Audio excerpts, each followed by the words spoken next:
చమత్కార సంభాషణలు.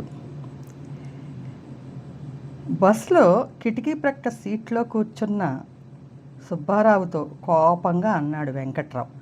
ఇక్కడ కూర్చున్నావేంటయ్యా? బస్సు రాగానే కిటికీలోంచి నేను ఈ సీట్లో నా కర్చీఫ్ వేశాను. ఫ్రీ బస్ టైంలో ఇలాగే ఉంది మరి. నీ కర్చీఫ్ నేను ఇంక కాజేయలేదయ్యా బాబు, కిటికీలోంచి బయటికి పారేశాను, వెళ్ళి తెచ్చుకో అని కూల్గా చెప్పాడు. చూసారా, అలా ఉన్నాయి బస్సులో పాటలు. తర్వాత హోటల్లో ఒక సంభాషణ. వేడివేడిగా టిఫిన్ ఏమున్నదోయ్?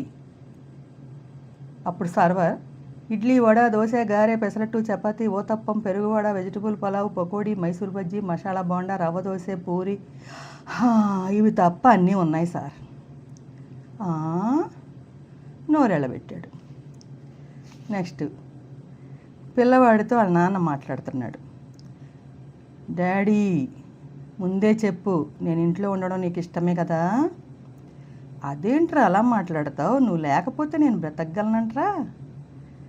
ఇప్పుడేమో ఇలాగే అంటావు, తర్వాతే నా ఇంట్లో ఉండొద్దు, బయటికి పో అంటావు. అందుకే ముందే చెప్పు, ఉండమంటావా లేక? అంత మాట అనకరా. నేను మీ అమ్మ బ్రతుకుతున్నదే నీకోసంరా. ఎంతకు నీకు వచ్చిన కష్టమేంట్రా? ఇదిగో చూడు, నేను పరీక్ష తప్పాను అంతే, తుర్రుమన్నాడు. ఇలా ఉంటున్నారు పిల్లలు. ఒక భిక్షగాడు ఇలా మాట్లాడుతున్నాడు. ఇప్పుడు భిక్షగాళ్ళు ఎక్కడా కనపడటం లేదు. ఇదివరకు రోజుల్లో కడుపులో ఎలుకలు పరిగెడుతున్నాయి, ఓ ₹1 ఇవ్వండి బాబు. ₹1 ఎలుకల మందు వస్తుందటో, నీ పిచ్చి కానీ. ఎలుక మందు కోసం అనుకుంటున్నాడు ఇతను. సరేలే. ఇద్దరు తాగుబోతులు చిత్తుగా తాగి వెళ్తున్నారు తూలుతూ. ఇంతలో ఒకడు తూలి పక్కనున్న బావిలో పడ్డాడు. బాబోయ్, ఈ బావిలో పడ్డాను, రక్షించండి బాబోయ్ బాబోయ్. ఎక్కడున్నా నువ్వు సుఖంగా ఉండడమే నాకు కావాల్సిందిరా.